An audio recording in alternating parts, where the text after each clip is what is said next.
Welcome to the Excelsior Health Podcast. This is the podcast for busy professionals and busy parents that are battling weight gain, high stress, and a drop of self-confidence. And guys, we take the complicated aspects of trying to transform your health and we break it down to simple actions so that way you can gain control of your lifestyle and transform your health. Listen, are you someone who's always wanted to know what does it take to train at the highest level, right? To perform like an elite athlete? Are you someone who wants to understand, man, how do I become successful? How can I build a business that people admire? Are you a parent who you're trying to find the tactics on how you can inspire your kids, be the leader in your family? Well, today, guys, this is exactly who our guest is, and they're going to share all those secrets. So I'm super excited to announce that my brother, one of my good friends, the man, the myth, the legend, the assassin of athletic dominance, Shea Pierre. What's up, bro? What's up, buddy? Welcome to the podcast. Man, it's been a long time coming. I remember maybe 2 years ago you're talking about getting this on its way, and it's finally here, and I wouldn't want to be anywhere else. That's it, man. So, hey, today, guys, we're going to go over a lot of different places. Shea he's someone who's got a lot of depth to him, right? We are going to talk into training. We're going to talk nutrition. We're going to talk mindset, family. We're going to go all over the place today. So you guys are in for a real treat. First place we want to start, Shea, like give us a little, like maybe 3 minutes bio on who you are and like, what do you do? Yeah. So, my name is Shea Pierre. First and foremost, I'm a devoted and loving husband. Been with my wife for 20 years. I've known Cory for 15, so it's been a long time. I got 3 children, ages 7, 5, and 4 now. So I'm very busy. And then I was fortunate enough to play with Cory and in university. Was a university all-star football player. Got drafted to the CFL, to the Toronto Argonauts. I played with the Edmonton Eskimos and Winnipeg Blue Bombers. And then, you know what, I just kind of, fell in love with training, or more like speed and agility training is kind of what I'm in now. But since I was like 15 years old, and I've been also fortunate enough to be a head strength conditioning coach for the Guelph Griffins football program in 2018, 2019. Also head strength and conditioning coach for the Toronto Argonauts in 2019, 2020, along with opening my own performance gym after university, and after the CFL. I'd saved up all my money. I guess I'll go into a little story here. And my dream was always to open up my own facility. Obviously, you don't have so much money, you can't put it together overnight. So I started off in my mom's basement and started training athletes out of there literally for free. I went back to my old high school and volunteered my time in the football program. This is back in 2015. We had a great season. A lot of kids kind of gravitated towards me because my personality, my training methodology. And so I got a bunch of them to come back to the basement, and we trained every day. And these kids became, really good athletes over, a few years. And then more kids started coming. And by the time I knew it, I had, maybe 30, 40 athletes coming down to the basement, weekly. The basement of your house. Yeah, basement of my house. And then I kind of grew out of that space. And then I met a gentleman by the name of Richard Clark at the Athlete Training Center down here in Mississauga. And he let me lease space out of his 12,000 square foot facility. And within about 4 years, I basically took over that entire facility with teams from all over Mississauga. I think at one point we had about 500 kids coming in monthly from all sports: football, basketball, lacrosse, baseball, hockey, you name it. We were training everybody. Had a lot of employees. Then obviously COVID hit. And at that time I was also getting big on Instagram with all the training and posting, and I started making online training programs, started selling those worldwide. So then we had thousands of people worldwide doing the training program. So it's been a long journey, and I guess we'll get more into it. But that's kind of like a short kind of snippet of how I got started, and yeah. What would you like call yourself now? Do you think like online coach? So I'm more of like speed and athletic performance coach. That's what I've kind of niched down into over the last maybe 5 years. I've really honed in on speed. I think that's, all kids want to get faster, and it's universal. Every athlete, every sport needs speed. So that's what I, focus in on. And one thing I want to emphasize, like Shea has done it at all levels. So as he said, like all-star collegiate athlete, played professional football. He's trained tons of professional athletes. He's got a following of, we're going to get there soon, is he's almost at 1 million followers on Instagram. So he's had the likes of Cristiano Ronaldo, Conor McGregor following his platform for training content. So this guy knows what he's talking about. And what I would love you to share a little bit is like, what's your philosophy? Because you just said, hey, I've niched down over the years, speed, athletic performance. Share a little bit about your philosophy and I guess what you do with your clients to get them so athletic and fast. Yeah, and I kind of go back into the circle there. So what a lot of people don't even know is, me and Cory kind of share the same mentor. So TFW, Training for Warriors, created by Martin Rooney. Yep. And when I was 15 years old, that's where I fell in love with speed and athletic training. And so I'll kind of tell this story. So I got some money for Christmas, and I just wanted to learn. I always had a fascination with just getting better and learning and trying to figure out, how do I get faster? How do I get more explosive? How can I, dunk a basketball? How can I catch a football better? Whatever it was.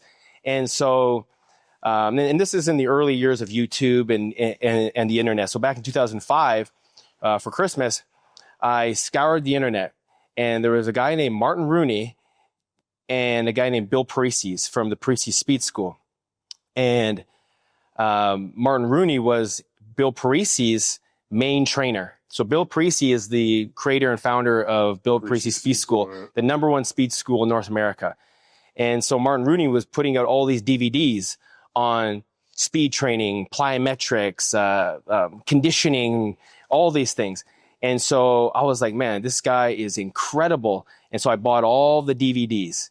And then I also bought Nike Spark training kit, and which came with like ladders and hurdles and bungee cords and med balls and all this stuff.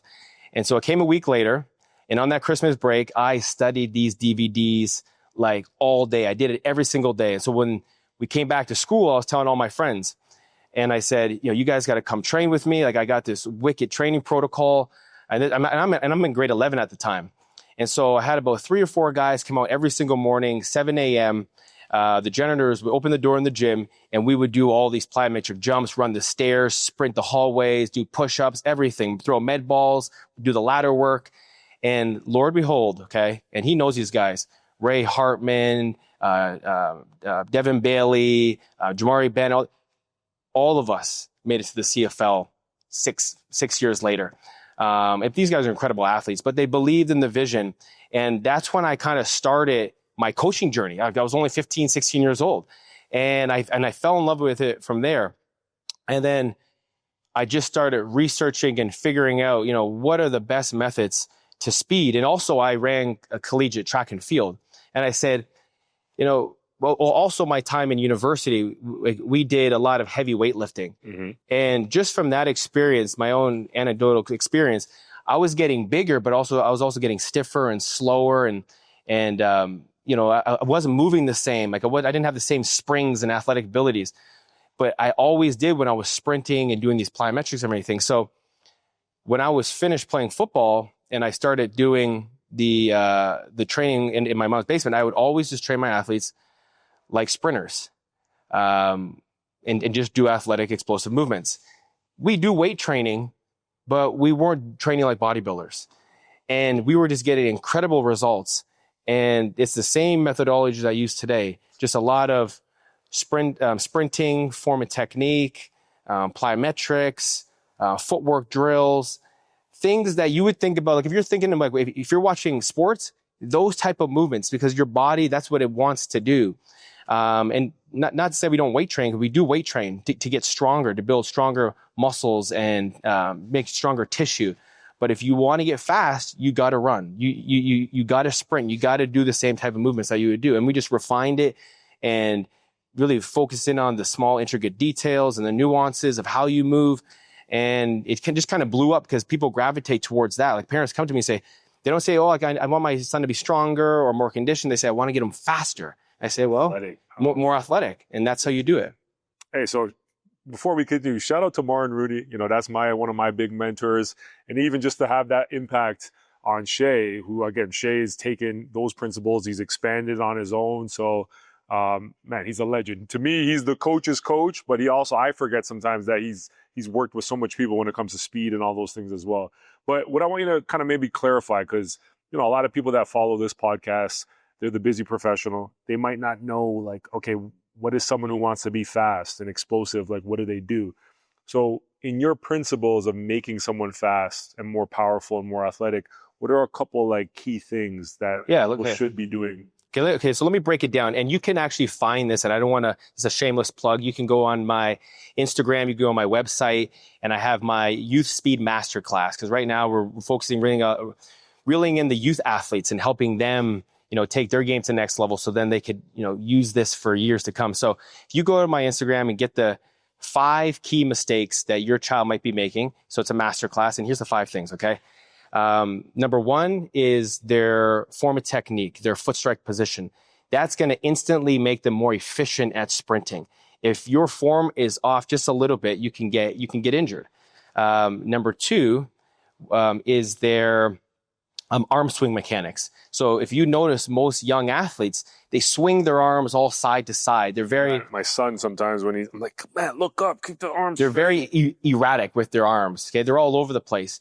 You fix that, it makes it more efficient with their power and, you know, how they move.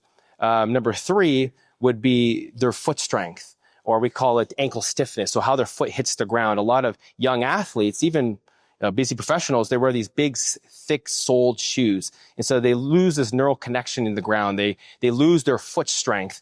And so we, you know, promote barefoot shoes or barefoot training as much as we can in safe environments to really strengthen their feet.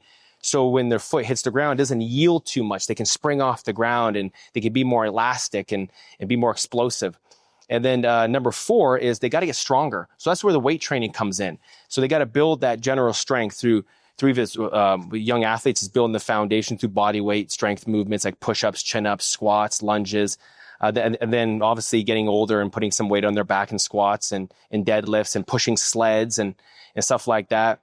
Running hills is huge for us and towing sprints. And then number 5 is just sprinting. The one thing that most people, about 99% of people don't do, especially busy professionals after the age of 30, is they do not sprint. And young athletes, they run a lot, but there's a difference between running and sprinting. You look at your son playing basketball, it's a lot of change of directions. They're never getting to top speed. You need to train your nervous system to run at full capacity. It's the only way that you can get faster. What's the difference between running and sprinting? So running is, think about just like jogging. So yeah, you're not really putting a lot of effort in. There's not you're not working as hard as you possibly can. There's no intensity to it. When you're running at full speed, think about it as like you're getting chased by a cheetah. You know, somebody's chasing you. You're running for your life. 100-meter dash, Usain Bolt going all out. That's what you got to do to get faster, because you have to train your neural pathways. You have to train your body to go through that range of motion. There's a lot of coordination, synchronization. There's a lot of body control. You have to train that. And if you don't, you can't expect to be faster. You can't, like if you never run your fastest, how are you going to get faster? It's like if you're never underneath the bench press bar, adding progressive overload over time, you're never going to get stronger if you're just doing the bar over time. The bar is going to be super easy. So you have to run fast in order to get fast. So how many days a week, when it comes to like strength training, would you recommend? And I guess if we say in the category of like, just right now you're talking about kids, right? Youth sports, getting your kid to be faster. How many days a week of strength training do you think is good for them?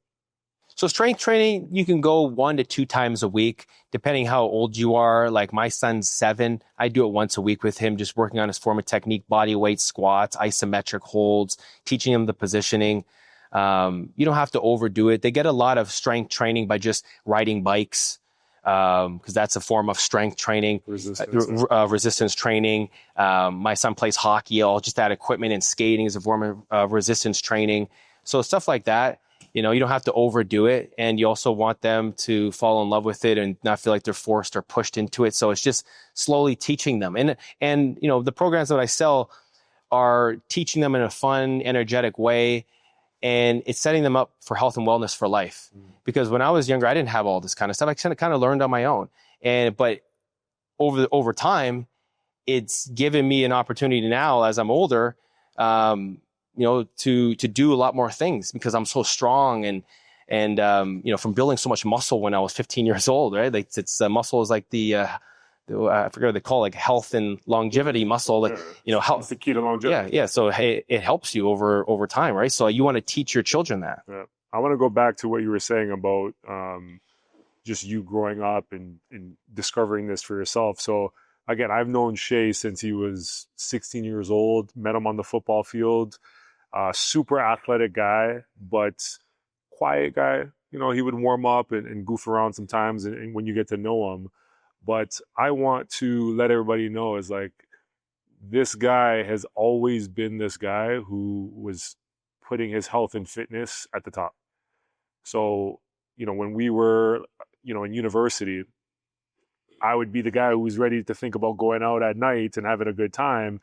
He was the guy staying home to stretch, to work on his mobility, to make sure he was taking his vitamins, to make sure he was eating. So it's like, it doesn't surprise me that, at 37 years old or 36, you're 36, I'm 37, you're still in amazing shape. Like if someone were to say, hey, is this guy a professional athlete? Like, yeah, you could be a professional athlete right now. It's because of all the habits and the life that he's lived this whole time. So what I'd like you to touch on is a little bit about like your training, right? Like we're going to go back into a little bit of the kids and all that stuff, but like, what have you done to get yourself to be this guy who has this physique that when he walks through the door, people take notice?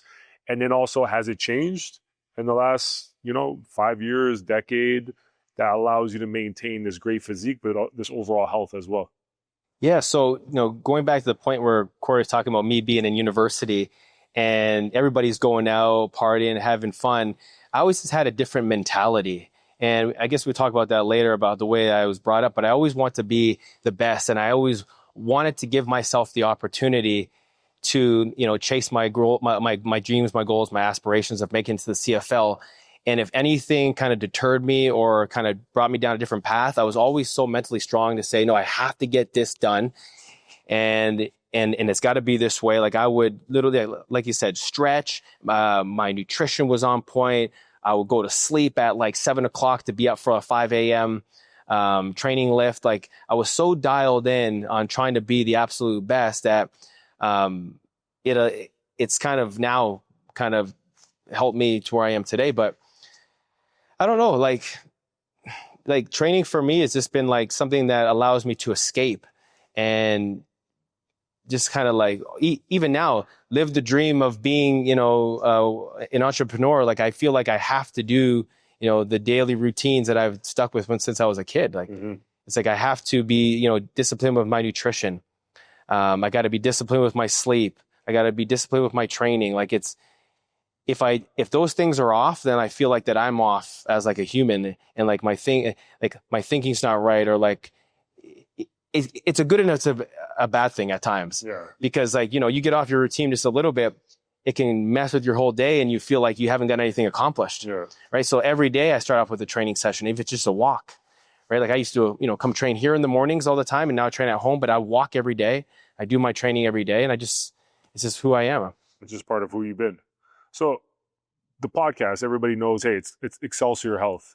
I've created this model that I coach my clients with of, it's not about just working out, it's our way of life. So we're always looking at these 5 key areas of our life, and we're always trying to say, hey, how's our training going right now? How's our nutrition habits, our rest and recovery? Are we building this resilient mindset? Are we crafting a positive environment? And if we're raising the standards in those areas, that's where transformation happens. So for you, kind of, again, going into what's worked for your professional athletes, your elite students that you train, but also yourself, is could you walk us through each pillar, and maybe starting with just training, what would be like a tip that you can give our busy professionals on, like, hey man, this is something you got to do in this department? So a tip would obviously can be consistency. Like, you got to be consistent, but you have to love what you're doing. And because I loved sports, playing football, running track and field, training was never like a chore for me. Like, I just love training, and because the byproduct was just I got healthy from it, and it allows me to stay motivated to do it, right? Because like I love training, so like I love getting in the gym, and I love exploring my body and doing different kinds of things. And like I've gone from sprinting 100 meters to running a marathon just because I want to see what my body is capable of. So you got to stay consistent with the things that you enjoy. Like if you don't enjoy squatting and that's deterring you from the gym, then but you enjoy deadlifting, deadlift all year. Like, do what you enjoyed that keeps you there, and do the things that you like. Like, I don't always like to do the chin ups all the time, but I'm good at it. But the more I do it, the harder it gets, because I could do 30, and we always talk about that. Like I could do so many reps, so sometimes I don't enjoy it, but I'm pretty good at it. But I do a lot of things. I do a lot of things that I enjoy more, right? Like he'll be doing squats, full depth squats, and I only do half squats, and he'll still squat with me, but he makes fun of me because I only go halfway, because I don't really enjoy going all the way. And plus, there's a lot of benefits of going halfway. So just like I come in here and I still train because I do things I like, and that's what keeps me motivated to keep coming back and doing it. But I want to put in a point is, I think what you're trying to convey is like, yeah, you got to put in the things that maybe you have a proclivity to, or like an extra enthusiasm to do, but you still do things that are hard. Yeah, I'll do things that you don't like. It's like if we're doing lunges, or we're doing, like, he does the hard work. So I don't want anyone to like think that you don't do those things. It's just training has to be something that you end up liking, or else you're never going to do it long term. But this would be the question I would ask you is, someone here is watching this, they're like, this guy's a friggin' stud. Like, of course you love training. How does this overweight, busy professional, like, who is 50 pounds, 40 pounds overweight, like, how do they just like love training? Like, how are they just going to be consistent? Like, what advice would you give them? Well, it's a tough question, because obviously you're in a different mental state than what I'm in. And what you have to do is literally, if it's something that you want, not even for yourself, but like, for your children, like you want to be a role model, you want to set the standard of excellence, and you want to show people that you're more than, whatever you are now, you just have to get started. And a lot of people just say that, but it's like, you do. And there's really no ifs and buts about it. Like, yeah, you can find what you like, but you just got to get up, you got to start walking, you got to start putting in a little effort here and there, and just kind of, doing what you can. And then you'll start to see the results. It's just not going to happen overnight. Like my dream was to become a football player, but that wasn't going to happen overnight. That took, 15 years of hard work and dedication, and a lot of ups and downs and challenges, and a lot of obstacles, a lot of deep thinking. But if that's what I wanted to do, no matter what it was, I had to just kind of just keep walking and keep pushing for it. Yeah. And, there's no kind of easy way, no answer for it. You just got to do it. Yeah. Like you just got to do it. And I think, like, even to what Shea's saying is like, it's like starting, right? So yes, maybe you're unhealthy, maybe you're overweight, it's not something you enjoy, but it could be the walk, like he said, where like that's your workout, is 5 times a week I'm going for a 30-minute walk. Then that might progress to, okay, 2 times a week I'm doing a 30-minute strength training workout. Another thing that I would add in there too is, the reason what started his training is he had this emotional reason of like, man, I want to be and there's other emotional reasons that we're going to talk about, but I want to be a professional athlete, right? You might not want to be a professional athlete, but maybe you want to be the best mom. Maybe you want to be the best dad that you can be, and you're not living up to that potential. So in our program, what we call that is, you got to have a why power. You got to have a purpose. If you have a purpose for something, it gets you through that discomfort of doing hard things. So Second one that I want to go into in our 5 pillars is nutrition habits. I know firsthand from you the reason why you're in such amazing physique. It's not just you come to the gym and you bang some weights. It's not that you just go to the track and you run and then you eat like shit. You pay a lot of attention to what you eat. So maybe giving some tips to what. Yeah, nutrition is probably like 80% of it. And like training is huge, sleep, recovery is huge, but you can't out-train a bad diet. Like you can't come in here 40 minutes, 60 minutes, 4 or 5 days a week and then go home and eat like crap. Nutrition is everything. And once you clean up your nutrition and you start eating whole foods, nutrient dense foods, and you start clearing out all the inflammation and gut digestive issues, you are going to feel so incredible. It's like night and day. And so what I would say is when I was 16 years old, the one thing my trainer used to tell me is, Shea, you have to start writing your food down. You got to be accountable for the foods that you're putting into your body. Because like any teenager, I'm eating Skittles, I'm eating fast food. I worked at McDonald's for 3 years when I was 15 to 18. And back then I could out-train because I was so active. But when I started to write my food down, and I'm not talking about just weighing the food or anything, I'm just talking about just writing it down. Like I'm having an apple, I'm having a salad, whatever it was. And we all know what clean food is. Like we know instinctively what bad and good food is. Like McDonald's, high processed, sugary foods, pop, like compared to water and a salad and a chicken. So I used to write it all down. And over time, I seen myself having way cleaner of food, and I would be more conscious of, okay, you know, I'm not going to put this in my body. And I would start to feel the effects. Like I would wake up and any kind of inflammation or joint issues I would have experienced in the past, even now, they go away. Mm-hmm. Like I had eczema and I still do. Clears up when you start eating good food. Any kind of acne, anything like that, gone. Gut issues, digestive issues, diarrhea goes away when you start eating clean, nutritious food. And so I would just say, be more conscious of it by just starting to write it down. Meal prep. Don't go to the grocery store on an empty stomach.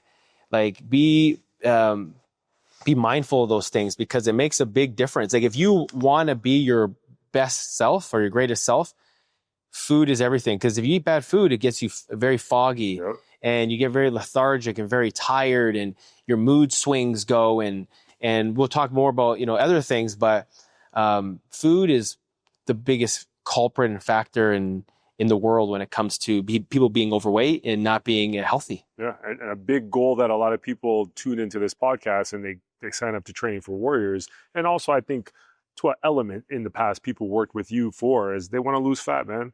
They want to be a different physique. They want to live longer. So it's like out of all the pillars, it might be the hardest one for people, nutrition, but it's the one that will give you the biggest return of results, right? So I think definitely writing down what you eat, increasing your awareness of this is what's actually going inside of me is going to make a big impact on your results overall. So number 3, rest and recovery. Yeah, so sleep. So that's when it's free. That's number one is, it's the cheapest way. You can do all the recovery modalities. Like I have the Theragun. You can go see a physio and get acupuncture, massage, cryotherapy, whatever it is.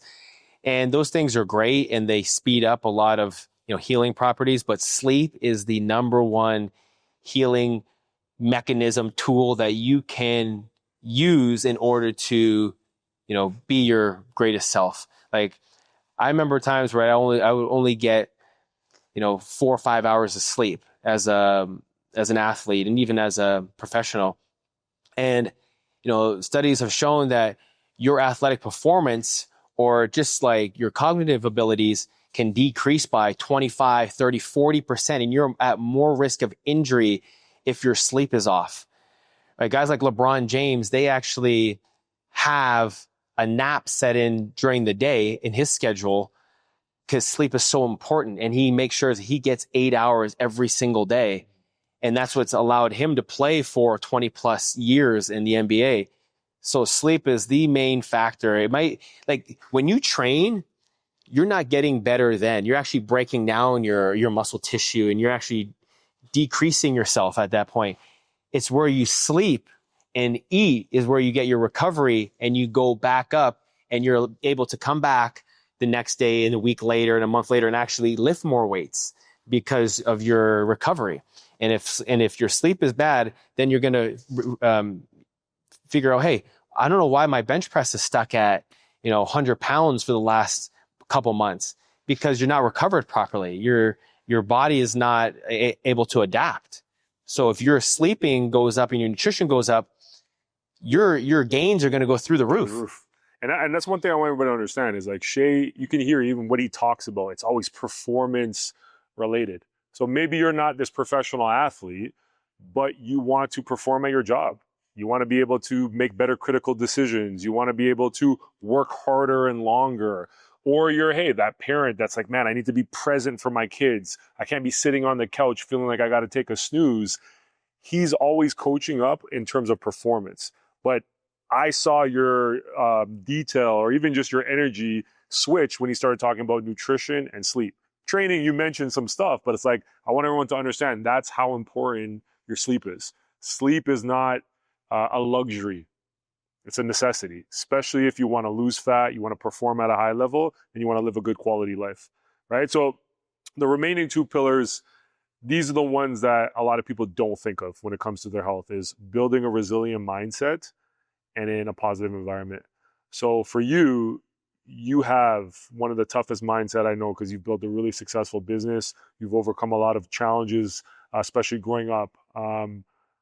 You're also very regimented, and you're really big on routines, even with you and your kids.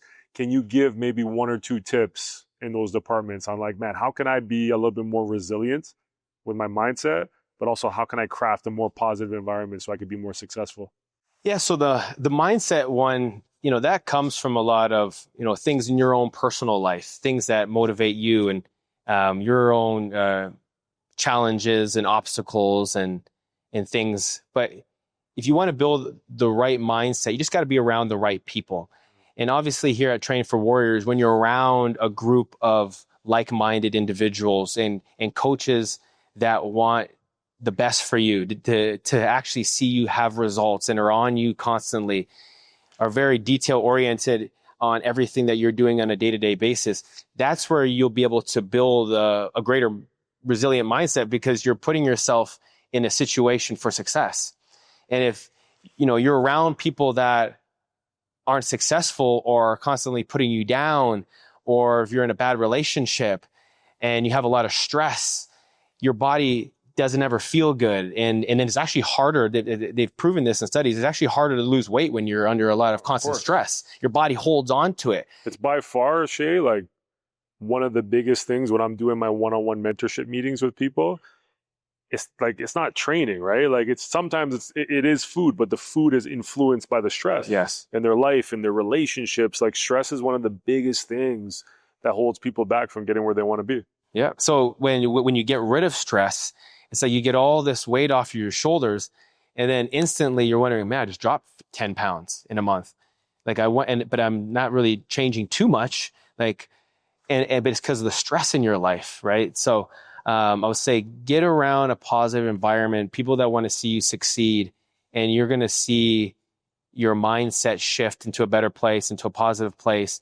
And that's going to just, change your whole outcome, your whole life. Can you give me an example though? Like sometimes it's easier said than done. It's like, hey man, spend time with like positive people. You're a busy guy. So if someone just DMs you and say, hey Shea, man, I heard like, I want to spend time with positive people. It's like, they might not be able to spend time with a guy like you, but how can I seek out those people or maybe get some of those positive people in my life? Yeah, so that is, it is a difficult one, but you have to put yourself into those environments. And just like, Cory, he spends money to put himself into rooms with people that he wouldn't just be able to meet on the streets. Yeah. Right? As you get older, right, you're not in an elementary school, high school, college setting where there's a lot of people and you find like-minded people, right? So as you get older, you have a smaller circle because you've kind of gotten rid of a lot of those people. So now if you want to be more successful, you actually have to go to those seminars and you have to spend the money. And people are afraid to spend money because they may not see a return in their investment. But you only see the return on investment if you put in the time and effort after maybe you've been in that room and spoken to somebody, and maybe you got a nugget of information like, oh, wow, I didn't know I could do that, or go and do this. And now you Take action on it, right? So you got to spend a little bit of money.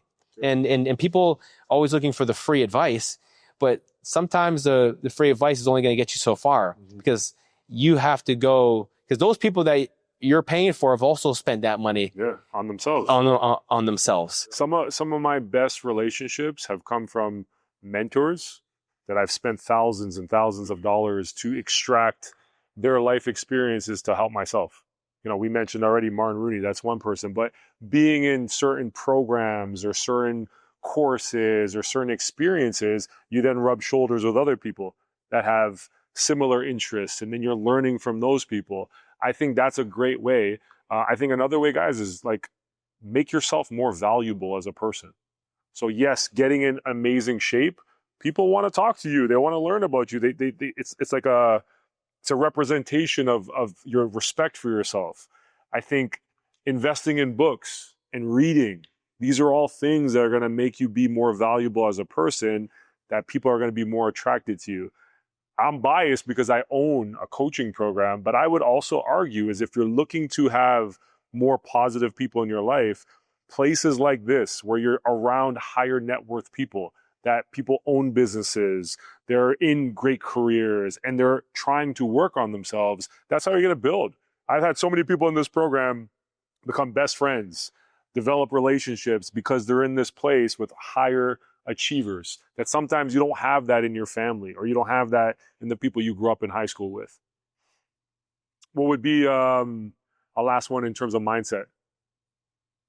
Yeah, so mindset is kind of going into that last part is, you know, I'm going to say I'm the biggest reader, but I listen to like a lot of inspirational people that, again, draw on things that motivate me. Like I'm big on Muhammad Ali. Like I've always looked up to Muhammad Ali when I was younger, and his story of overcoming, you know, that time in his life. And so what you have to find things like that. So, you know, there's obviously David Goggins and people like that, and Andy Friselis that, you know, and you listen to his podcast, and those people have motivated me to shape my mind and be more regimented and be able to do things that maybe I thought I wasn't able to do by just listening to stuff like that. Yeah, things that they do. And at one point I want to emphasize with that, because I agree with that. That's a big part of, for me, it's, you don't have to copy those people. You know what I'm saying? Like, he's not trying to be Muhammad Ali. He's trying to be Shea Pierre. But I guarantee you, you've modeled some of those behaviors, right? And that's a big thing, is you can see someone so far away from you, they're in a different category, but if you just model things that they do, those results will come to you. Hey guys, hope you guys are enjoying the episode so far. This is part 1 of 2. So make sure you finish watching this episode. You'll see it next week, or the next video that comes up on the channel. We look forward to having more amazing podcasts and providing you guys lots of value. Beastie!